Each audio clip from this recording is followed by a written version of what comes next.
Hello everyone. तो बच्चों हम लोग क्या पढ़ रहे थे? क्रिटिकल एंगल के बारे में काफी बातें हमने की थी ना हम लोगों ने देखा था कि कैसे एक एंगल ऑफ डेविएशन से हम ये जान सकते हैं कि कौन सा इवेंट अकर हुआ है। हो सकता है कि रिफ्लेक्शन हुआ, हो सकता है कि रिफ्लेक्शन और रिफ्रैक्शन दोनों हुआ है, यही पॉसिबिलिटी है ना। डेंसर टू रेयर जाएगा तो एक एंगल ऑफ डेविएशन से आप बता सकते हो कि या तो रिफ्लेक्शन हुआ है या फिर रिफ्लेक्शन और रिफ्रैक्शन दोनों में से होने की पॉसिबिलिटी है। 0 to 90 माइनस सी तक में अगर एंगल ऑफ डेविएशन का वैल्यू होता है तो रिफ्लेक्शन भी हो सकता है और रिफ्रैक्शन भी हो सकता है। और 90 माइनस सी से 180 माइनस 2c तक में सिर्फ और सिर्फ टीआर के ही चांसेस है ना बच्चा। थोड़ा हम और आगे बढ़ते हैं। अगर आप यहाँ पर समझोगे कि अगर मान लो मैंने यहाँ पे एक सपोज करो कि ऊपर में एक सरफेस है, मतलब काफी बड़ा सरफेस है, और उससे मान लो 10 मीटर नीचे, 10 मीटर नहीं तो मान लो कि 1 मीटर नीचे मैंने क्या रख दिया सर, ये रख दिया। ये बाउंड्री है ना, ये बहुत बड़ा सरफेस है एक्चुअली, ऐसे फ्लैट सरफेस है पूरा, बहुत बड़ा सरफेस। तो ये 1 मीटर है नीचे, एक सोर्स ऑफ लाइट रख दिया, पॉइंट सोर्स है, और एक यहाँ पे ऑब्जर्वर है। तो आपको बताना है area of bright patch. Bright patch मतलब कहने का मतलब ब्राइट पैच कहने का मतलब है कि जिस एरिया से आप लाइट को आते हुए देखोगे। तो पहला ऑप्शन है 1 मीटर स्क्वायर, दूसरा है 4 मीटर स्क्वायर, तीसरा है पाई मीटर स्क्वायर, तीसरा है नन ऑफ दीज। ये मान लो √2 है और ये कितना है 1 है। ऑब्जर्वर ऊपर में है। Find out the area of bright patch. Find out the area of bright patch. Area of bright patch बताना है बच्चा, है ना।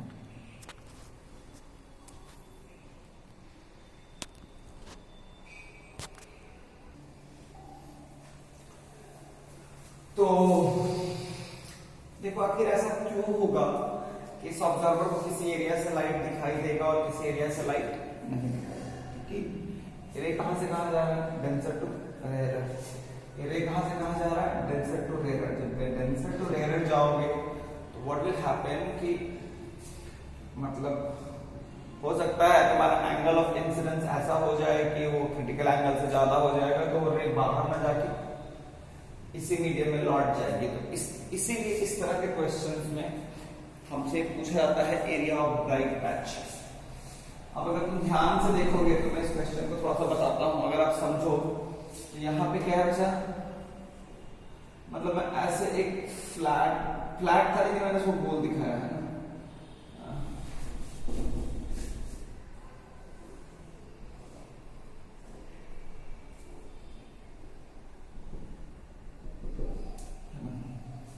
खैर मैं थोड़ा सा अलग ढंग से बताता हूँ आपको ताकि थोड़ा सा क्लियर हो।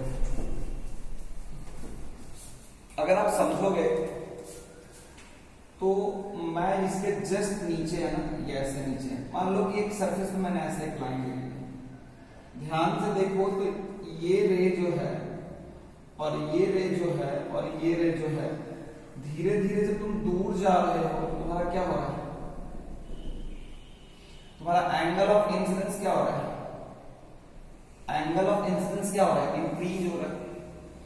यहां पे इधर का मीडियम है √2 और इधर है 1। मैं एक लाइन पे ही बात कर रहा हूं, I am just talking about one on a line, ठीक है।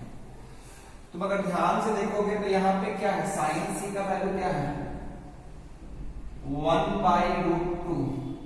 सी इज इक्वल टू व्हाट 45, क्योंकि छोटा वाला बाई बड़ा वाला। तो 45 डिग्री जब एंगल हो जाएगा तो उसके बाद कभी भी रे बाहर नहीं जाएगी। सपोज करो ये 30 डिग्री है तब तो ये बाहर जाएगी, मान लो ये 40 डिग्री है तो भी ये बाहर जाएगी, है ना। लेकिन ये 45 डिग्री है तो भी यहां तक तो बाहर जाएगी, लेकिन अगर इससे दूर चला जाएगा तो ये एंगल और बढ़ेगा, क्योंकि जब दूर जा रहे हो तो क्या हो रहा है तुम्हारा, तुम अगर जब दूर जा रहे हो तो तुम्हारा क्या हो रहा है, इस एंगल के लिए परपेंडिकुलर बढ़ता चला जा रहा है। इस एंगल के कॉरेस्पॉन्डिंग अगर परपेंडिकुलर लेंथ बढ़ेगा तो tan का वैल्यू बढ़ेगा। tan थीटा इक्वल टू क्या होता है, p/h p/b, तो b तो रहा कांस्टेंट, b रहेगा कांस्टेंट और p बढ़ेगा तो अल्टीमेटली tan थीटा बढ़ेगा। तो ये वाली जो रे होगी वो लौट जाएगी। तो ध्यान से देखो, जब 45 डिग्री है उस केस में क्या होगा, ये अगर 1 है तो ये भी कितना होगा 1, तो इधर भी 1 होगा और इधर भी 1 होगा, इधर भी 1 होगा, इधर भी 1 होगा। लेकिन अगर तो ध्यान से देखेगा ना बच्चा, अगर तो ध्यान से देखेगा तो रियलिटी में क्या होगा कि अगर आप यहाँ पे एक पॉइंट लिए हो तो एक लाइन तो ऐसे मिला जिस लाइन के इधर 10 मीटर और जिस लाइन के इधर 10 मीटर तक रेंज आएगी, सॉरी इधर इस लाइन के इधर 1 मीटर और इधर भी 1 मीटर। अच्छा देखो तो तुम ध्यान से बताओ, तो अगर मान लो मैं एक ऐसा लाइन ड्रॉ करता हूं,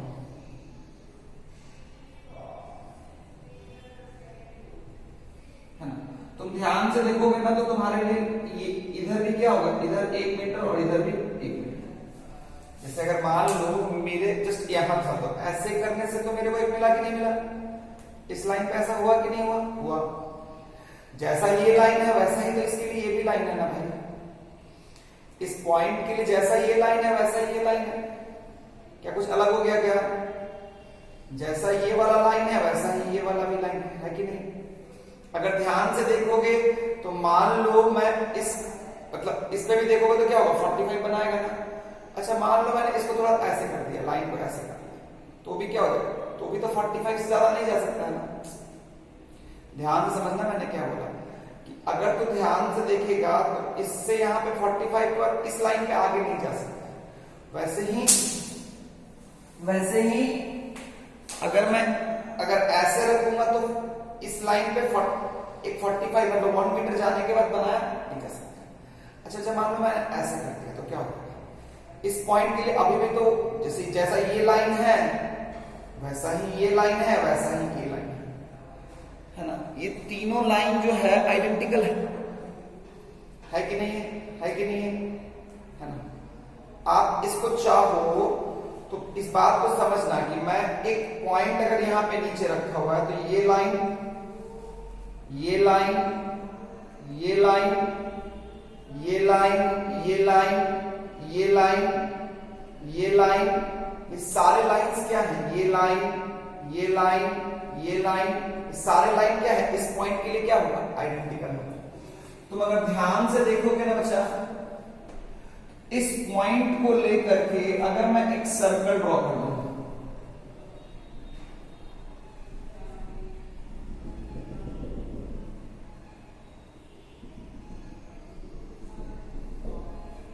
अगर मैं ये वाला पॉइंट ले रहा हूं मतलब ऐसा एक सर्कल, मतलब ऐसा एक सर्कल,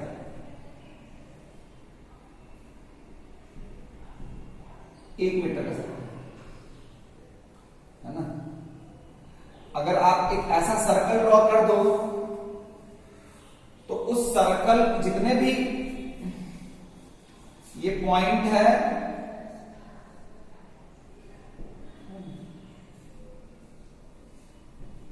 देखो ये पॉइंट है ना, तो मैं ये वाला लाइन पे आपको दिखा दिया था, है ना। फिर अगर आप समझोगे तो ऐसा भी एक लाइन होगा,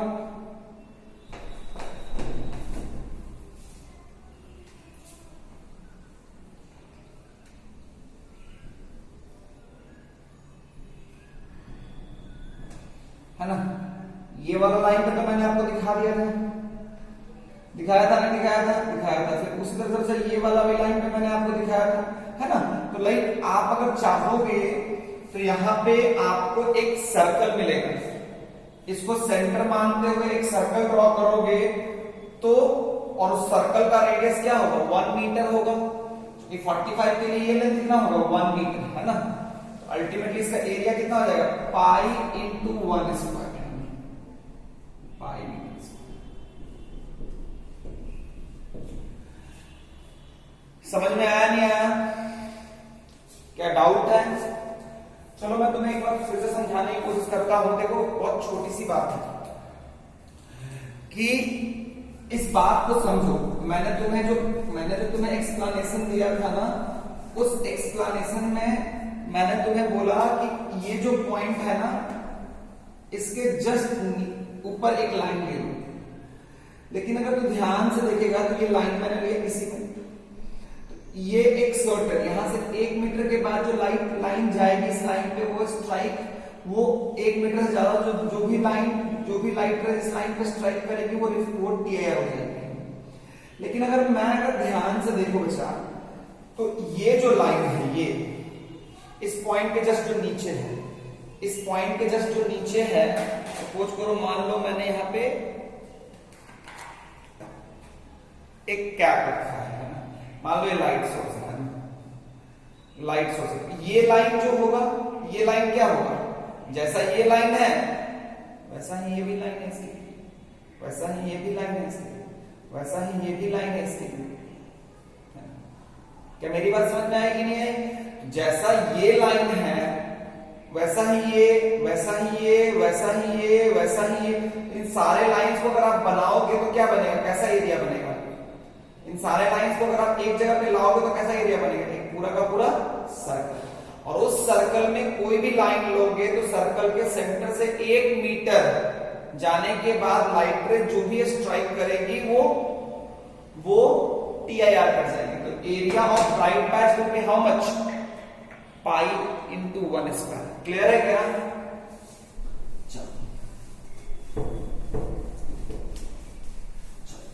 अब अगर मैं एक बात और करूं कि अगर समझोगे यहां पे बात, तो ये मान लो यहां पे एक मरकरी है, मतलब एक ट्यूब लाइट है जिसका लेंथ कितना है सर, 1 मीटर। इससे मैंने 1 मीटर ऊपर मैंने क्या रख दिया, एक बाउंड्री है, फ्लैट सरफेस है। क्या बच्चा? 1 मीटर ऊपर क्या है बच्चा, फ्लैट सरफेस है ना बच्चा। अब आपको क्या बताना है, यहां पे एक ऑब्जर्वर है, area of bright patch,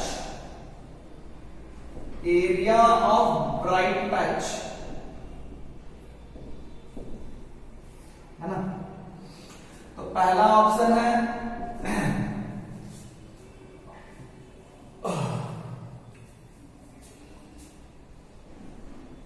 10 metre square, दूसरा है पाई मीटर स्क्वायर, तीसरा है 10 plus pi metre square and चौथा है नन ऑफ दीज।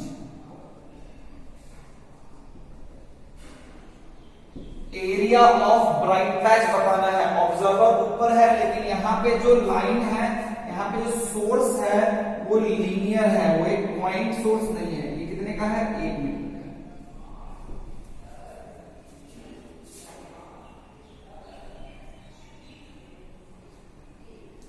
ध्यान से देखो तो पॉइंट सोर्स को डील करने का तरीका क्या है? पॉइंट सोर्स को डील करने का तरीका है कि अगर मैं एक लाइन सोर्स को डील करने का तरीका है कि मैं उनको पॉइंट में, तो ये एक पॉइंट, फिर ये एक पॉइंट, फिर ये एक पॉइंट, फिर ये एक पॉइंट। तो अगर तुम ध्यान से देखो तो एक पॉइंट लोगे, उसके लिए ऐसा एक, अगर मैं जस्ट इसके नीचे रखता हूं तो क्या मिलता है, जस्ट इसके नीचे रखता हूं। अगर मैं ध्यान से दिखाऊं कि अगर मान लो मैंने एक जस्ट इसके नीचे रखने से क्या होगा, सेंटर के जस्ट नीचे रखने से क्या मिलता है? अगर आप ध्यान से देखोगे तो ये 1 मीटर है, तो यहां पे क्या मिलेगा? अगर ये √2 लेना है आपको, ये √2 लेना है और ये 1 लेना है, तो ये 1 मीटर का मिलेगा, है ना। उसके बाद जस्ट इसके बगल पे मिल गया, तो जस्ट इसके बगल पे मिल गया तो क्या मिलेगा आपको? अगर आप ध्यान से देखोगे तो जस्ट इसके बगल पे मिलने से क्या मिलेगा बच्चा? एक दूसरा सर्कल मिलेगा, है ना। फिर उसके बगल वाले का क्या मिलेगा? ऐसे सब मिलता चला जाएगा ना भाई। तुम अगर ध्यान से देखोगे ना तो ऐसा ऐसा ऐसा ऐसा ऐसा ऐसा ऐसा ऐसा ऐसा ऐसा ऐसा ऐसा सर्कल मिलेगा, तुम्हें ऐसे सर्कल्स मिलेंगे ना भाई। तो सर्कल जो शुरू होगा, अगर तुम ध्यान से देखोगे कि मान लो मेरा 1 मीटर का था, 1 मीटर का था, 1 मीटर का मेरा अगर सोर्स है, तो मेरा जो सर्कल शुरू होगा वो ये, मान लो suppose this length is 1 metre. तो अगर तुम इसको ध्यान से देखोगे तो ये पूरा का पूरा एरिया तुम क्या ले सकते हो, एक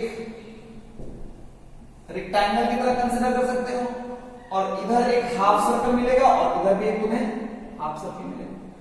तो अगर तुम ध्यान से देखोगे तो ये 1 मीटर है, ये 1 मीटर है, ये 1 मीटर प्लस 1 मीटर, और ये भी कितना है 1 मीटर, ये 1 प्लस 1, ये 1 प्लस 1, तो कितना हो गया 2, 2 इंटू 1, तो इसका एरिया हो गया 2 इंटू 1, और इस हाफ सर्कल इसका रेडियस तो 1 है, तो कितना हो जाएगा पाई इंटू 1 का स्क्वायर बाई 2, यहां भी पाई इंटू 1 का स्क्वायर बाई 2, तो कितना हो गया पाई बाई 2 प्लस 2, कितना हो गया पाई प्लस 2 मीटर स्क्वायर।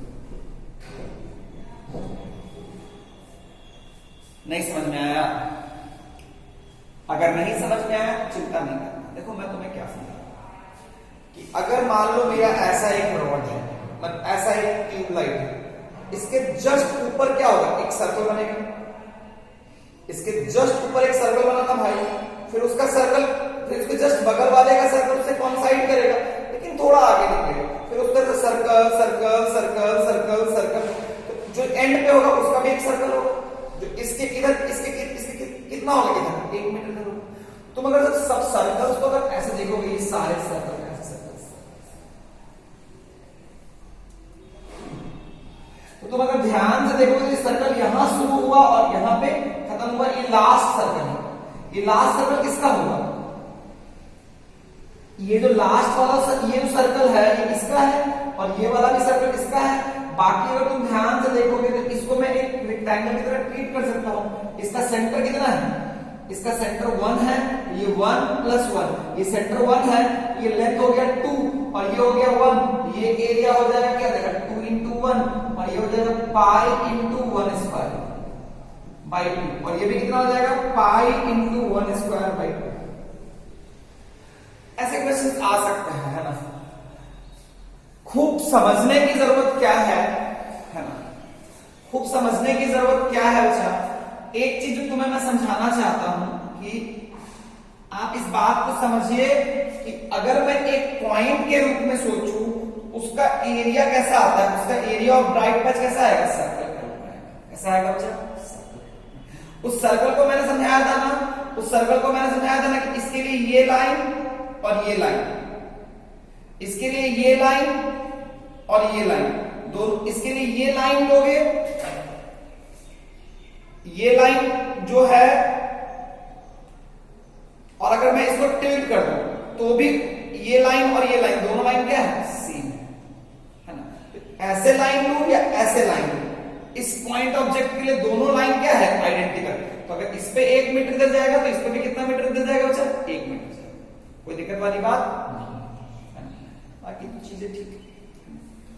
चलो, तो ऐसे क्वेश्चन और आ सकते हैं, और भी बढ़िया बढ़िया सेव के हैं, जैसे कि अभी मैंने एक पॉइंट सोर्स के लिए कराया, लाइन सोर्स के लिए कराया। हो सकता है कि तुम्हारा सोर्स क्या हो जाए।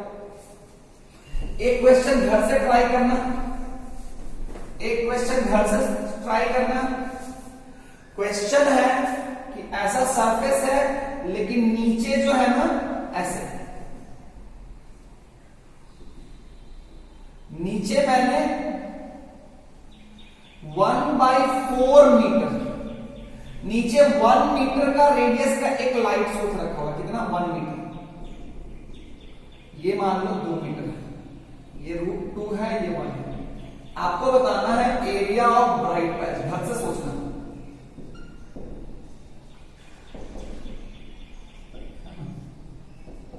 क्या सोचना बच्चा, घर से सोचना है ना। नीचे वाला जो लाइट है वो एक सर्कुलर फॉर्म में है, किस फॉर्म में बच्चा, सर्कुलर फॉर्म, और उसका रेडियस कितना है 1 मीटर है। उसका रेडियस कितना है बच्चा? 1 मीटर, √1। घर से सोचना क्लियर है क्या? कोई दिक्कत वाली बात नहीं।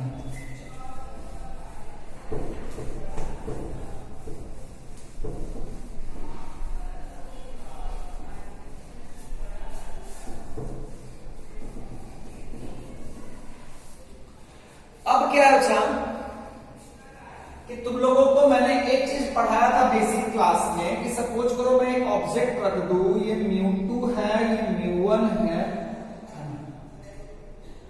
ये d है, यहां पे ऑब्जर्वर है, तो एग्जैक्टली वो यहां नहीं दिखाई देगा, कहां दिखाई देगा? d' दिखाई देगा। ये d' by d equal to μ2 by μ1 तुम लोग को मैंने पढ़ाया था। ये d' किसका मीडियम है? d' क्या है? बाउंड्री से, मतलब बाउंड्री से एपरेंट है। d जो है वो रियल तक का, μ2 क्या है? डिस्टेंस, μ2 क्या है? मीडियम ऑफ ऑब्जर्वर, और μ1 क्या है? Medium of object. इसको ऐसे नहीं रखो, ठीक है? 10th के बच्चों के लिए वो ठीक है, लेकिन अगर तुम अपर वर्जन में जाते हो तो इसको रखो μ2 क्या है? Medium in which refracted rays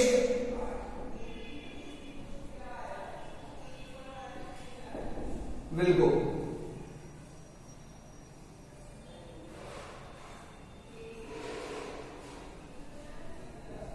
ये क्या है? मीडियम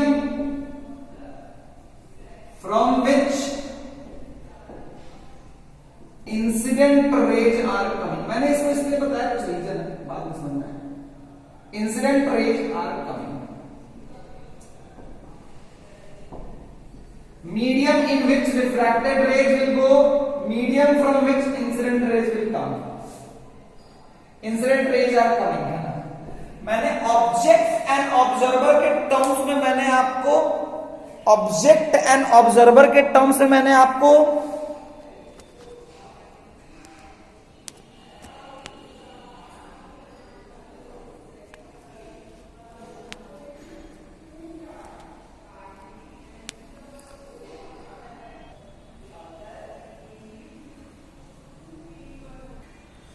मैंने तुम्हें ऐसा इसलिए बोला है ताकि तुम्हें ज्यादा आसानी हो। ऑब्जेक्ट एंड ऑब्जर्वर के टर्म्स में तुम्हें नहीं सोचना है। तुम्हें μ2 और μ1 को क्या देखना है? Incident ray and refracted. क्योंकि बहुत बार ऐसा होगा कि, मतलब आपको केसेस में समझाऊंगा, ऑब्जेक्ट एंड ऑब्जर्वर भी चलता है, लेकिन अच्छे क्वेश्चन में बच्चे कंफ्यूज होना शुरू कर देते हैं। ऑब्जेक्ट एंड ऑब्जर्वर कभी कभी ऐसे किसी में बच्चे कंफ्यूज करना शुरू करते हैं। So better to go μ2 is what? The medium in which refracted ray will go. μ1 medium from which incident rays are coming, है ना? सेम चीज है। इंसिडेंट रे किससे आएगी? जिस मीडियम में ऑब्जेक्ट होगा। और रिफ्रैक्टेड रे किस मीडियम में जाएगी? जिस मीडियम में ऑब्जर्वर होगा। तो मैक्सिमम केसेस में दोनों एक ही लगेगा, लेकिन कभी कभी कंफ्यूजन हटाने के लिए मैंने बोल दिया। क्लियर है बच्चा?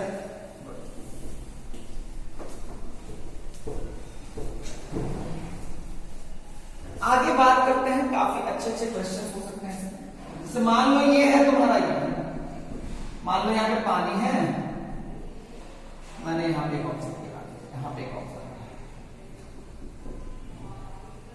और नीचे में मैंने एक मिरर रख दिया। नीचे में क्या रख दिया बच्चा? एक प्लेन। ये डिस्टेंस मान लो है 20 मीटर, ये मान लो ये डिस्टेंस है 30 मीटर, है ना? और ये डिस्टेंस है मान लो 15 मीटर। ये 4/3 है, ये 1 है। आपको बताना है पहला, find out the number of object seen by the observer. Find out number of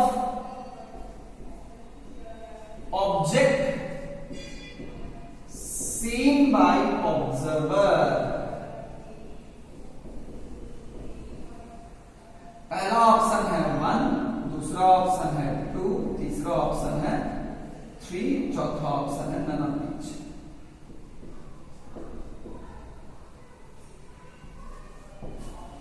one, 2, 3, चौथा ऑप्शन है नन ऑफ ईच। तो ध्यान से देखो, तो यहां से क्या होगी, एक रे तो डायरेक्ट जाएगी, एक रे तो डायरेक्ट जाएगी, जो रे डायरेक्ट जाएगी उसकी वजह से कहां दिखाई देगा, ऊपर। एक रे क्या होगी, टकरा के जाएगी,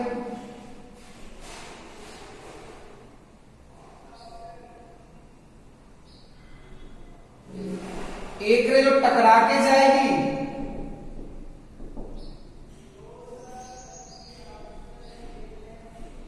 तो बेसिकली एक ऑब्जेक्ट इसको यहां दिखेगा और एक ऑब्जेक्ट यहां दिखेगा, क्योंकि जो बेसिकली मिरर पे रे है ना, बेसिकली ऑब्जेक्ट से एक रे जो ऊपर गई वो तो डायरेक्ट ऑब्जेक्ट के पास पहुंच गई रिफ्रैक्ट होने के बाद, जो नीचे गई वो पहले रिफ्लेक्ट हुई, रिफ्लेक्ट होने के बाद वो रिफ्रैक्ट होकर वहां तक पहुंची।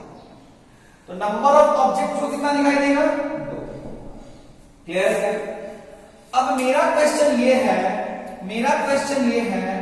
Find out the distance between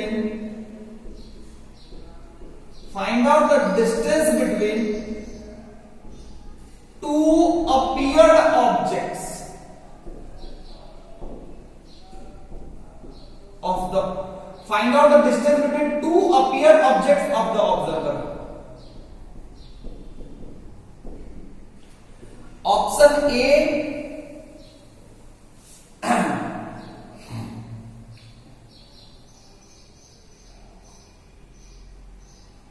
option A जो है, तुम लोग बनाना शुरू करो, मैं सेट करता हूं, है ना। अगर कुछ नहीं दिया हुआ हो तो ये वाला मीडियम वन ले लेना।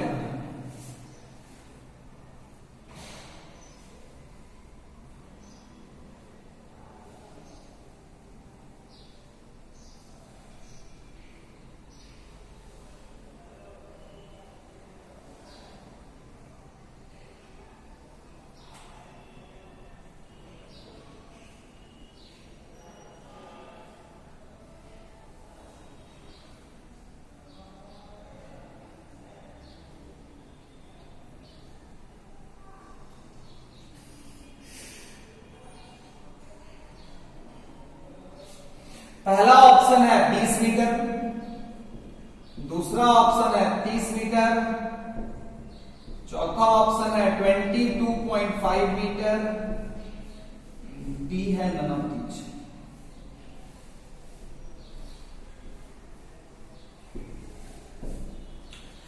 Find out the distance between two appeared objects। Find out distance between two appeared objects to the observer, not of, मेरे ख्याल से ऑफ होगा, है ना। तो देखो, तो पहले के लिए अगर तुम ध्यान से देखोगे तो पहला जो रे जा रही है, पहला जो रे गई, जो रे सबसे पहले निकली, जो डायरेक्ट ऊपर की तरफ गई, जो डायरेक्ट ऊपर की तरफ गई,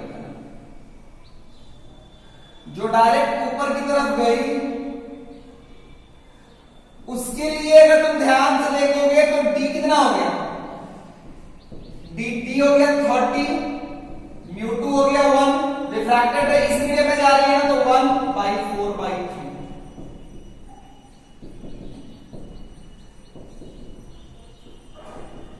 22.5। देखोगे तो जो दूसरी रे जो मिरर के पास गई फिर रिफ्लेक्ट की, अगर ध्यान से देखोगे तो ये 15 है तो ये भी 15। अल्टीमेटली जो रे जा रही है, जो रे आ रही है, जो रे यहां से ऐसे आ रही है, तो ये रिफ्रैक्ट तो करेगी भाई। रिफ्रैक्ट अगर ये कर रही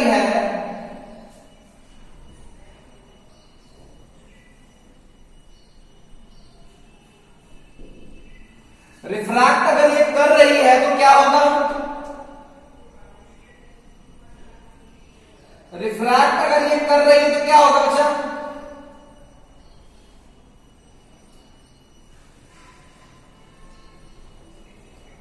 अगर तुम ध्यान से देखोगे तो रिफ्रैक्ट अगर ये कर रही है तो ये जो रे इंसिडेंट कर रही है, इस इंसिडेंट रे के लिए ऑब्जेक्ट कौन लोगे, ये वाला ऑब्जेक्ट लोगे, ये वाला ऑब्जेक्ट लोगे। तो ऑब्वियसली इंसिडेंट रे का ऑरिजिन यहां है, ये 15 है, 15 है तो ये भी 15 हो गया, तो अल्टीमेटली कितना हो गया बच्चा, ये हो जाएगा टोटल 30, 30 प्लस 15 प्लस 15 कितना हो गया 60, तो d dash by 60 equal to 1 by 4 by 3, 15, d dash equal to how much 45, d dash equal to how much 45, तो यहां से कितना हो गया सर 45 नीचे, यहां से जो रे होगा ना, रे जो होगा वो कितना नीचे जाएगा 45, 45 होने का मतलब यहां से 45, यहां से 45, यहां से 45 होने का मतलब है, तो यहां से 45 है और यहां से 22.5 है, एक जो दिखाई दिया अगर ध्यान से देखोगे तो मुझे जो है एक कितना नीचे दिखाई दिया 22.5, मुझे एक कितना नीचे दिखाई दिया 45, तो दोनों के बीच का जो डिस्टेंस होगा वो कितना होगा 22.5, है ना बच्चों? ये बात तुम्हें समझ में आई ना? क्या तुम्हें क्लियर हुआ ना? कोई दिक्कत वाली बात नहीं है।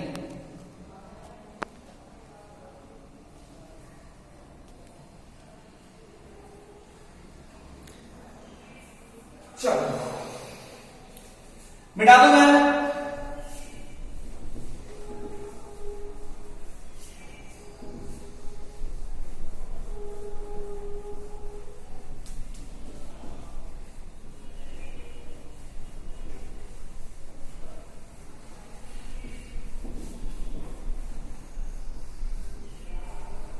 क्लियर है बच्चा? तो ये सभी क्वेश्चन आ सकते हैं, है ना? चलो और एक अच्छा क्वेश्चन तो मैं दे दूंगा, बहुत ही अच्छा क्वेश्चन मैं दे सकता हूं। मान लो ये ऐसा है, ये ऐसा है, सपोज करो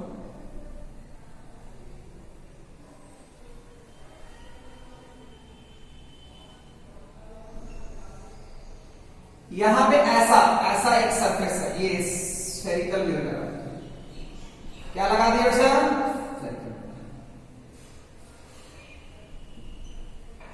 इसका फोकल लेंथ कितना बचा 20 सेंटीमीटर, है ना? मान लो ये 2 है, ये 1 है, तो इसमें भी कितना इमेज दिखाई देगा 2। आपके लिए है find out the distance between 2 object seen by observer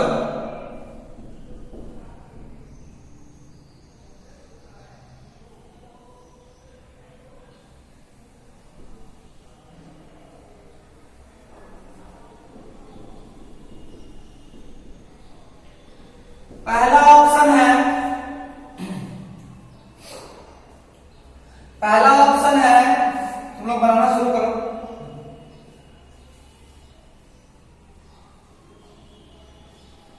10 centimetre, अच्छा ये सेंटीमीटर है, सॉरी 30 सेंटीमीटर। पहला है 10 सेंटीमीटर, दूसरा है 5 सेंटीमीटर, तीसरा है 20 सेंटीमीटर एंड चौथा है नन ऑफ दीज, है ना? ये ऐसा एक पूरा का पूरा ऑब्जर्वर जस्ट उसके वर्टिकली अपवर्ड में है ना? तो ध्यान से देखो, तो जो डायरेक्ट जाएगी रे, जो रे डायरेक्ट जाएगी, जो रे डायरेक्ट जाएगी वो क्या होगा,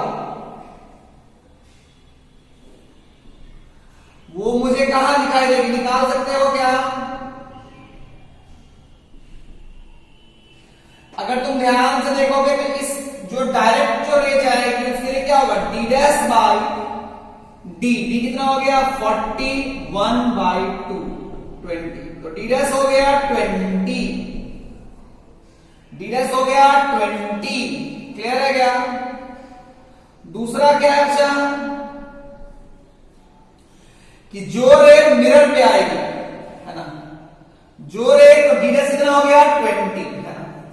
मैं इसको और एक पिक्चर बनाता हूं, जो रे मिरर में आ रही है पहले उसको देखते हैं। ये ऐसे आया ऐसे आया, देखो F20 है 30 है, तो कहां पे जाके मिलेगी याद है? याद है कहां पे मिलती थी? 60 पे मिलेगी ना, 60 पे मिलेगी ना भाई। तो ये टोटल कितना है 40 प्लस 30 70 है ना भाई। तो ये 60 पे जाके मिली, तो रे 60 पे जाके क्या हुई? ये हुई।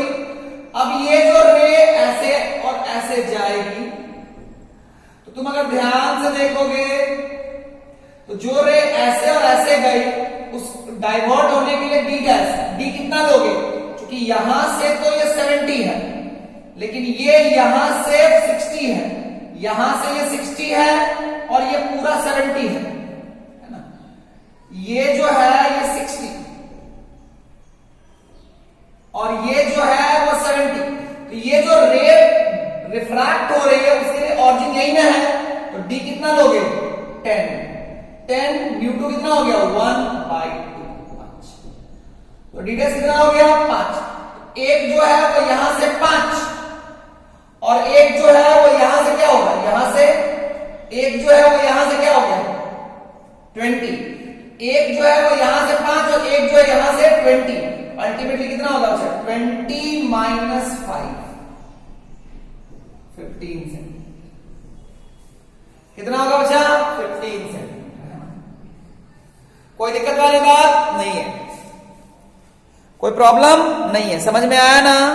कोई दिक्कत है या नहीं है?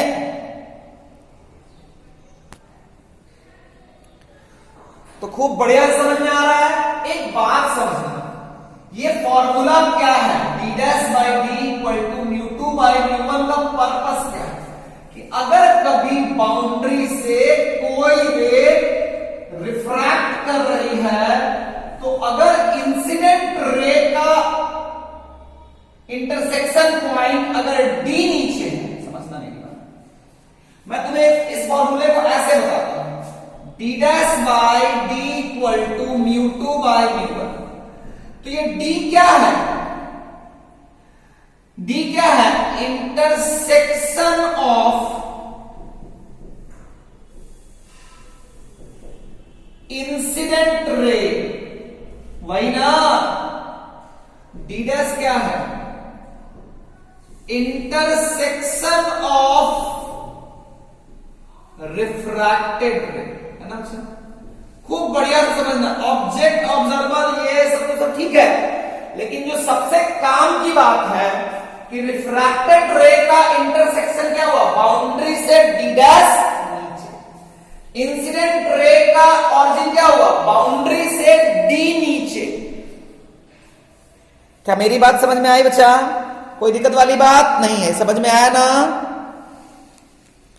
कोई प्रॉब्लम है क्या?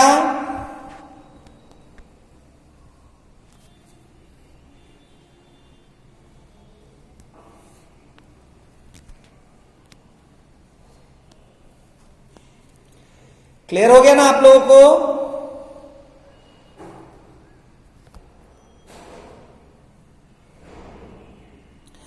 तो डी डैश बाई डी को मैं ऐसे देख सकता हूं, कोई प्रॉब्लम नहीं है, मिटा दूं मैं। बाकी तो तुम लोग समझदार हो।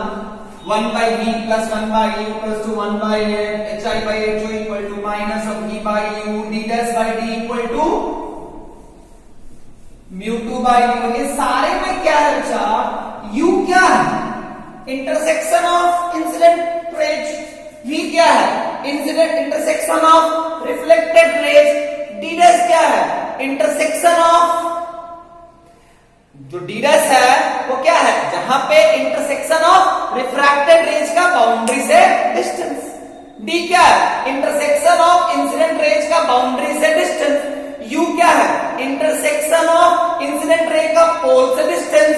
v क्या है? इंटरसेक्शन ऑफ रिफ्लेक्टेड रे का पोल से डिस्टेंस विद साइन। कोई दिक्कत वाली बात नहीं।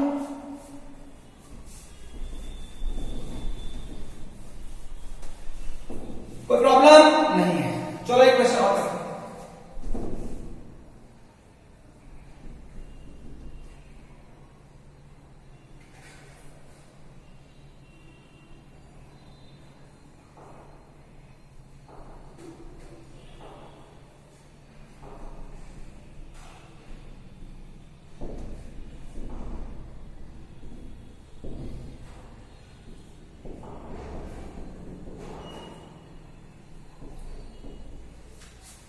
find out the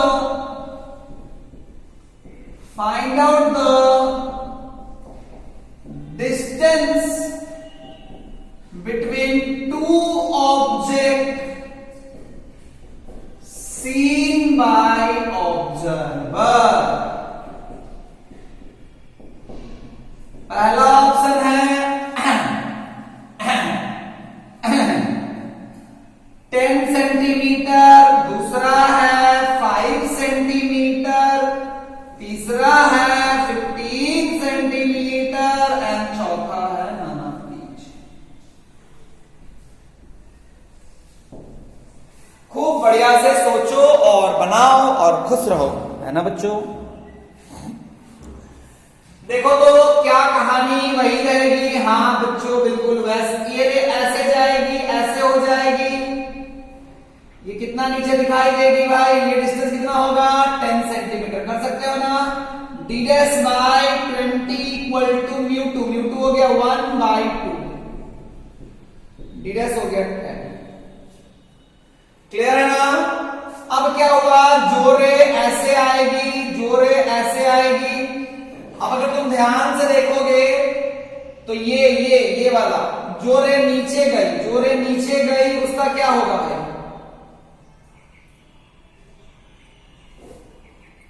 वो ऐसे जाके कहीं मिलेगी ना। लेकिन अगर ध्यान से देखो तो ये 30 है ना, 20 है और ये 30 है, ये 60 होगा। लेकिन अगर तुम ध्यान से देखो तो बाउंड्री कहां मिल रही है, बाउंड्री कहां मिल रही है भाई, बाउंड्री जो मिली वो यहां पे 50 पे है, और इन रेज का जो ऑरिजिन है, इन रेज का जो इंटरसेक्शन पॉइंट है वो क्या हो गया। तो क्या रे इधर जाएगी, क्या नहीं, रे के इधर जाने से पहले ही क्या हो जाएगा, रे के इधर जाने से पहले ही, ऑल्दो ये रे अगर मीडियम खत्म नहीं होता, दूसरा मीडियम शुरू नहीं होता, तो ये कहां मिलता, ये यहां 10 पे मिलता। लेकिन क्या मीडियम खत्म हो गया कि नहीं हो गया, हो गया। मीडियम खत्म हो गया कि नहीं हो गया, हो गया। तो तुम अगर ध्यान से देखोगे तो d डैश बाय, तो क्या रिफ्रैक्शन होगा कि नहीं होगा, होगा। नॉर्मल की तरफ ये नॉर्मल से अवे, नॉर्मल से अवे, ये कहीं यहां मिल जाएगा। कहां मिलेगा बच्चा, ये कहां मिल जाएगा बच्चा, ऐसे ऐसे होगा, ऐसा।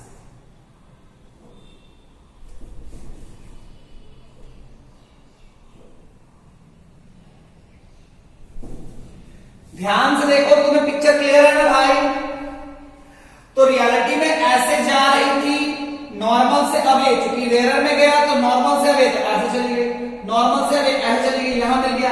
तो d डैश बाय d, इसके लिए d क्या लोगे, d किसका ऑरिजिन है, d किसका ऑरिजिन है, अरे बोल भाई, इंसिडेंट रे का ऑरिजिन। तो ये इंसिडेंट रे का ऑरिजिन यही ना है, तो 10 म्यू2, म्यू2 क्या है, जिस मीडियम में रे गई, रिफ्रैक्टेड रे, इस मीडियम में रिफ्रैक्टेड रे है, रिफ्रैक्टेड रे इसी मीडियम में है ना, तो क्या हो जाएगा 1/2, कट गया 5, यानी यहां से 5, तो ये यहां से 10 नीचे, ये यहां से 5 ऊपर, डिस्टेंस क्या हो जाएगा 15 सेंटीमीटर, डिस्टेंस क्या हो जाएगा 15 centimetre, distance will be how much 15 centimetre. देखो यहां पे अगर तुम ऑब्जेक्ट एंड ऑब्जर्वर सोचोगे, यहां पे ऑब्जेक्ट भी क्या है, ऑब्जेक्ट भी तुम अगर तुम देखोगे रियलिटी में, तुम ऑब्जेक्ट इसी को ले रहे हो ना भाई, तो ऑब्जेक्ट भी तुम्हारा म्यू2 में है और ऑब्जर्वर भी क्या है म्यू2 में है। यहां पे रियलिटी में रियल ऑब्जेक्ट है कि वर्चुअल ऑब्जेक्ट है, कैसा ऑब्जेक्ट है, रियल की वर्चुअल, बोलो अरे बोलो, रियल की वर्चुअल, वर्चुअल ऑब्जेक्ट है। तो वो वाला जो formula mu two is the medium of object observer, mu one is the medium of object, ऐसे क्वेश्चंस में नहीं लगेगा। rather than we have to remember it that medium mu2 is the medium in which refracted rays is there, mu1 is the medium from which incident rays are coming, है ना। mu2 is the medium in which refracted rays are going, mu2 is the medium in which refracted rays are going, mu1 is the medium in which mu1 is the medium from which incident rays are coming। Clear है क्या। इस medium में, इस case में देखोगे तो तुम्हारा object भी तुम किस मीडियम में ले रहे हो, म्यू2 में लिए, म्यू1 में लिए, म्यू2 में ही लिए, म्यू1 में लिए नहीं। और ये किसका केस है? रिफ्रैक्ट किसका केस है? Real object, virtual object, virtual object का केस है ना। कभी कभी जादू वगैरह देखते हो ना, तुम्हें आंख के सामने एक फूल दिखाई देने लगता होगा, ये सब इसी की खिलाफकारी है। बहुत बार जादू वादू मतलब देखोगे तो उसमें तुम्हारे आंख के सामने कुछ दिखाई देने लगता है, तो वो सब लाइट का ही फेनोमेनन है। वो सब सीख सीख के ही लोग वो सब आपको मामू बनाते रहते हैं, है ना। तो अगर आप अच्छा फिजिक्स जानोगे तो you will get to know कि क्या हो रहा है। कोई दिक्कत वाली बात नहीं, सारी बातें क्लियर हुई।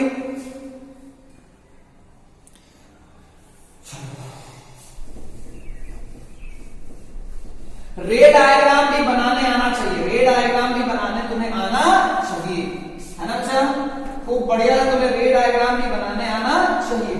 तो देखो, तो अगर क्वेश्चन के टाइप को देखोगे तो अगर मैं एक बाउंड्री ले लूं, नीचे में क्या रखता हूं? प्लेन रख सकता हूं, प्लेन मिरर रख सकता हूं, ये रख सकता हूं और ये रख सकता हूं। और यहां पे एक ऑब्जेक्ट रख दूंगा, यहां पे एक ऑब्जेक्ट रख दूंगा, यहां पे एक ऑब्जेक्ट रख दूंगा, ऑब्जर्वर को बिठा दूंगा, है ना। क्वेश्चन के टाइप को मैं वैरी कराता रहूंगा, है ना। एक बार जो डायरेक्ट जाएगा उसको सोचना है, एक बार जो रिफ्लेक्ट होके जाएगा उसको सोचना है, d डैश बाई d लगाना है। जब भी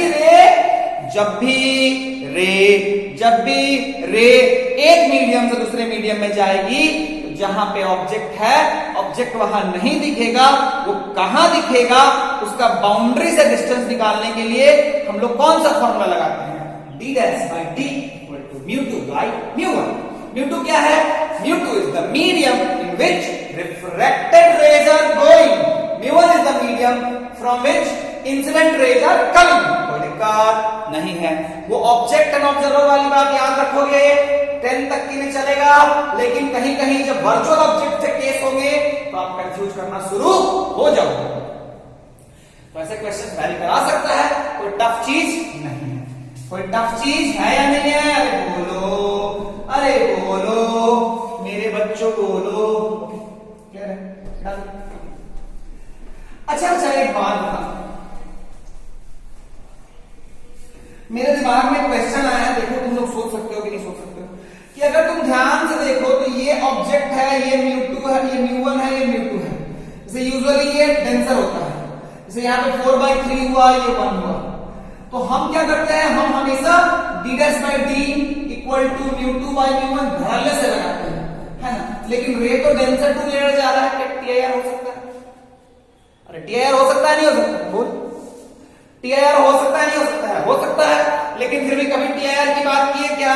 कि कभी तुमने बोला कि ऑब्जेक्ट को ऑब्जर्वर को ऑब्जेक्ट दिखाई नहीं दे रहा है? क्या अभी तक कभी ऐसी बात की है या नहीं की है? ऑब्जर्वर को ऑब्जेक्ट दिखाई नहीं दे रहा, ऐसी बात नहीं की है, हम धरल्ले से यूज किए। ऐसा क्यों हुआ? हमने इस फॉर्मूले में टीआईआर का केसेस क्यों नहीं लिया है? टीआईआर की बात हमने क्यों नहीं की? सोचो, बताओ। देखो, याद करना, जब मैंने ये फॉर्मूला बताया था तो मैंने बोला था कि ये फॉर्मूला किसके लिए वैलिड है? जब ऑब्जर्वर ऑब्जेक्ट को क्या देख रहा है? नॉर्मली। जब भी नॉर्मली देखेगा तो इंसिडेंस एंगल क्या होगा? बहुत छोटा। इंसिडेंस एंगल क्या होगा? बहुत छोटा। इंसिडेंस एंगल अगर बहुत छोटा होगा तो टीआईआर के कोई चांसेस हैं नहीं, क्योंकि अगर मैं नॉर्मली देख रहा हूं तो टीआईआर का कोई चांसेस नहीं है। इसीलिए वो छोटी छोटी बातों को जरूर ध्यान देना, क्योंकि रे तो कभी डेंसर टू लेयर जा रहा है, but we are not considering about TIR and the reason is this. Clear बच्चा? ओके।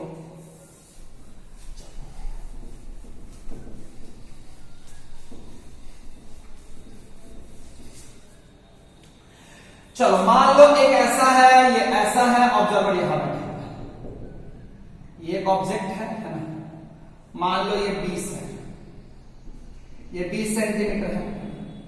ये मान लो 2 है, ये 3/2 है।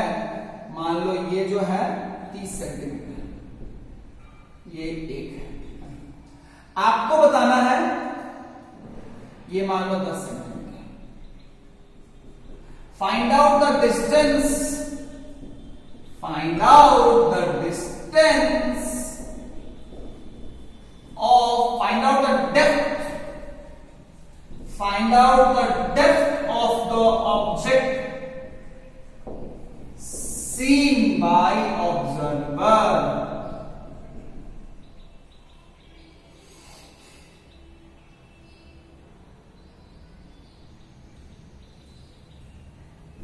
पहला जो है observer,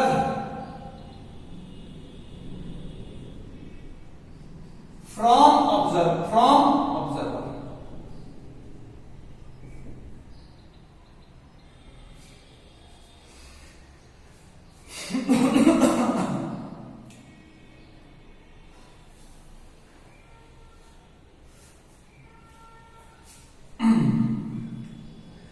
thirty centimetre, 40 centimetre, 50 centimetre. D जो है नन ऑफ दीज।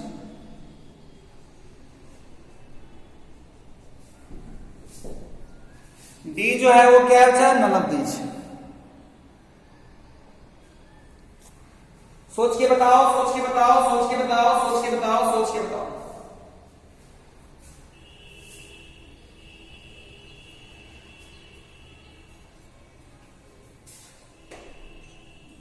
ध्यान से देखो तो D dash by D, D कितना हो गया बच्चा? 20। क्योंकि 2 बार लगाना पड़ेगा ना भाई। हाँ, तो एक बार यहां से यहां गया, यहां पे एक बार लगाने से काम चलेगा? 2 बार लगाना पड़ेगा, पहले यहां से यहां, फिर यहां से।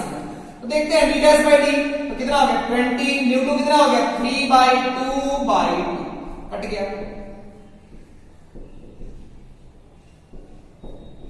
15।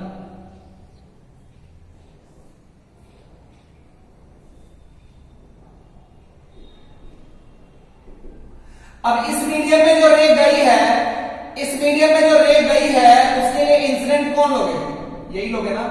तो ये है 30 प्लस 15 कितना हो गया? 45। तो फिर से डी डैश लगा दो, D dash by 45 equals to 1/3/2 cut जाएगा। डी डैश कितना हो जाएगा? 30 होने का मतलब ये ऐसे है ना। 30 होने का मतलब ये कहीं, तो यहां से 30, तो यहां से 30, तो यहां से 10 प्लस 30 कितना हो जाएगा बच्चा? 40। कितना हो जाएगा बच्चा? 40। खूब बढ़िया समझ में आया ना। हम अगले क्लास में फिर मिलेंगे कुछ नई चीजों के साथ। आज के लिए इतना ही। टाटा बच्चा, बाय।